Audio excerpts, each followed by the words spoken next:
مجید حقوق ادا کړو. نو درې حقوق دي. یو حقوق دا چې د قرآن مجید دا الفاظ صحیح په تجوید سره قرآن مجید زده کړو او د هغې تلاوت کړو.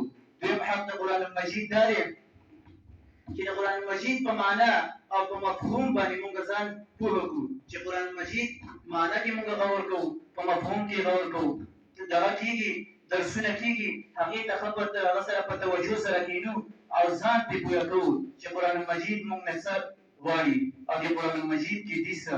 هسې خو موږ ډېر خلک داسې دي تلاوت یې کوو خو پته راته نه لګېږي. چېرته مولانا صاحب ته یو درس نیم یو ګنټه نیم زیات چې پاسه درسونه هغې ته موږ هم تاسو نه کښېنو، نه قرآن مجید درسونه ته کښېنو چې موږ تاسو د قرآن مجید ترجمه مفهوم دا هر څه یې راته یاد دي.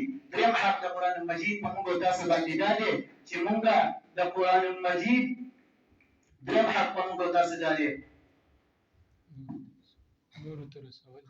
قرآن مجید دریم حق دا دی چې دا موږ تاسو نورو ته ورسوو.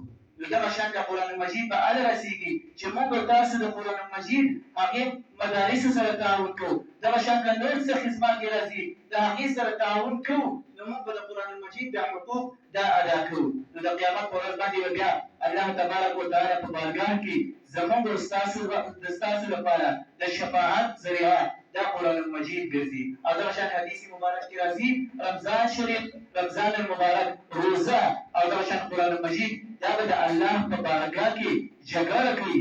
نو د دې شفاعت قبول کړی شوی دی حدیث شریف کې راځي. نو موږ تاسو ډېر زیات خیال کول پکار دي چې د قرآن مجید تلاوت په رمضان المبارک کې کوو او دغه شان د روژو د دې ډېر زیات خیال کوو. انشاءالله اوس زه د خطاب لپاره دعوت ورکوم د دارالعلوم حقانی اکوړه خټک روحاني فرزند انجمن حضرت مولانا انعام الدین حقانی صاحب ته چې هغه راشي او د قرآن مجید او د رمضان المبارک په هغې په فضایلو او د برکاتو سره زموږ ستاسو زړونه دا منور کړي. حضرت مولانا انعام الدین حقانی صاحب